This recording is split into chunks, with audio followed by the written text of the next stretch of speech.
Ahead and choose a designated driver. Remember, music lives on, and so should you.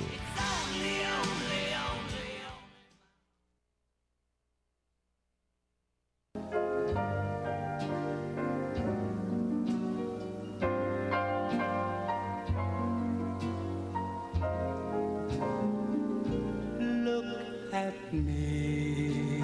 Welcome back, everybody. It's time again for the PM show with the Manettis, Larry and Nancy Manetti, and Will Link. This music. Isn't it something? Oh, man. Tomas knows how to pick them. And our favorite engineer. We have Branscombe Richmond on the line right now, Larry. He did dial in. I'm very happy. Branscombe, hello. Hello, now I hear you, Larry, and I just want to let you know here on Maui we got cannolis and marinara sauce too. Ah, aloha Maui. Hey, Branscombe, how's it going? It's going great. It's a beautiful Maui day. Oh, you're home. You're home. I'm here on Maui, and what's really nice is I actually just finished a wonderful pilot called Honolulu Homicide. So we had a nice shoot, and now I'm back. I'm actually watering the plants. Cool. Well, you've got a tough life. Can you hear me, or is it too windy? My bad. No, we hear you fine. You know, I did a pilot a while back in Maui, and I remember they caught a great big 21-foot tiger shark 20 feet off the pier. So that stopped me from taking a swim for a while. You know what? I got to tell you, I've seen that shark. It's got a gold chain around its neck. You're still nuts. Oh, God. Anyway, listen, Branscombe, let's start off with something because I don't think the folks know. You and I go back a long time, but I don't even know how you really start off. Your dad was a stuntman. So how did you wind up getting the acting bug? Well, I'll tell you what happened. I had a failed baseball career of 7 months, and my dad contacted cancer. So at the age of 19, I played pro ball for 7 months. I needed a job, and I had some friends that opened up a nightclub in Studio City called The Point After. Oh, I remember that. Yeah. Remember that? Yeah. I got a job as well, maybe I shouldn't be telling everybody. Yeah, I was no, 19 years old, and I was a bouncer, and I lied about my age because my dad was sick. So I wasn't coming home till 5, 6 o'clock in the morning, and my dad said, okay, this nightclub thing, I don't know if I like this. You're going to go work extra. So I went to work extra, and I was standing in for a guy named Gregory Ciara from Barney Miller. We were doing a picture at Disney called Castaway Cowboy with, Rockford Files. Help me. Who was Rockford? James Gardner. James Gardner. Yeah, James Gardner. So Gregory Ciara's stunt double didn't show up that day, and I got to do it since I was standing in for him. Wow. And I saw my first check, and that check was $212. Big money then. And I thought to myself, man, if I could do this every day, I might make $20 grand a year. That's what I was thinking about. By that time, I was 20 years of age. And then I started getting stunt opportunities, and in that time they needed a tall Mexican guy, and I ended up being that guy. They had a tall Mexican, a short Mexican, and a medium Mexican, and I usually got cast as the tall one. And then what happened was they said, hey, say these 5 lines before we light you on fire and throw you down the steps. And that's how it kind of started. Just, Larry, this business. You create your own luck. That's right. Yeah, that's how you got your SAG card. That's exactly what happened. My dad said, you're not coming home. And I had lipstick on my collar at that time. And he goes, okay, so he's discovered girls. Jeez. So he's coming home late. And that's how the whole thing started, just like that. Are you guys late bloomers in L.A.? 20 years old. I discovered girls at 11. Excuse me. Yeah, right. Yeah. We won't go there. Excuse me. Anyway, well, whatever. So, Branscombe, after 20, then I'm trying to figure out when you and I were both together on 2 Minute Warning.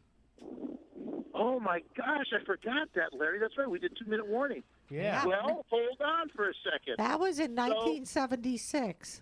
Okay, 1975. I was 20. All right, so It was. I knew 2-minute warning's not 76. It can't be. I came to L.A. in 1972, and it was just a short time after that I got on. Anyway, whatever. So, Branscombe, what did you do on 2-minute warning?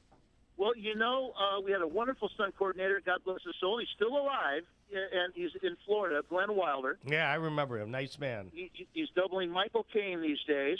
Mm-hmm. And the killer, the shooter, wanted to kill me, and then all of a sudden, gosh, what's his name? He was Harry O. Larry Pierce, the director. No. Oh, I know who you mean. Who was Harry O. Jansen. That was a guy with the ears like Clark Gable. That's Dumbo. David Jansen. David Jansen. Well, he did. He had ears like Clark Gable. He could. All right, If all the right. wind hit him, he'd Calm fly away. down. Yeah. And you know what happened is he stepped in front of me. They shot David Jansen instead of Branscombe, and I got a week's work out of the whole thing. And when I got that residual, I said, yeah. Wow. Well, I think everybody Larry, out there, everybody is fascinated with Hollywood, and these are Larry, great I true gotta stories. tell you, do you remember on Baba Black Sheep, every time you guys would end up like on a Polynesian island or something like that, I was the stunt guy who got called to paddle the canoe. Yeah, I know. You were native 1, native 2, native 5. You were. The only thing you couldn't play was the Japanese soldier because they were 4'3". But I was the tallest Korean soldier in MacArthur. And Oh Joe my Sargent kept telling me, could you hunch over a little bit? Could you hunch over a little bit? I can't fathom you as a Korean soldier. That's funny. That is funny. Now, I've also played Italians on Hunter, so I just got to tell you. Well, all right. You know, You're all like over the layout. There's some big Italians, some tall Italians. Yes, there are. I haven't met any, but they say there are. I'm just curious to know when you were on Baba Black Sheep being 6'3" or 6'4", how did Conrad take it? Conrad used to freak if somebody was a half an inch taller than him, he'd be stretching his neck out. Well, I'll tell you something interesting.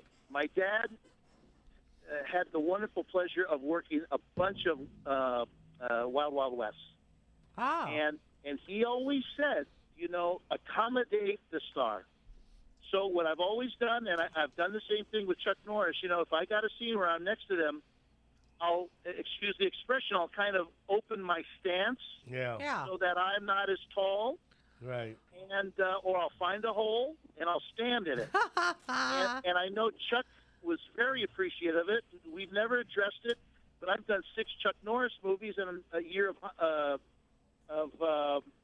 Walker. So when we were near Conrad, I just accommodated the star, and that's really the smart way to do it. You're a smart man. You're a gentleman, that's why. Now, I got to tell you, we didn't have that problem with Selleck. No. What is that? Is that an inside joke? I wore 6-inch elevator boots. He had to go the other I'll way. tell you about that when we come back. You hang in there. Okay. That was a great story. I used to get nosebleeds. The boots were so high. Oh, you're kidding me. Oh, it was terrible.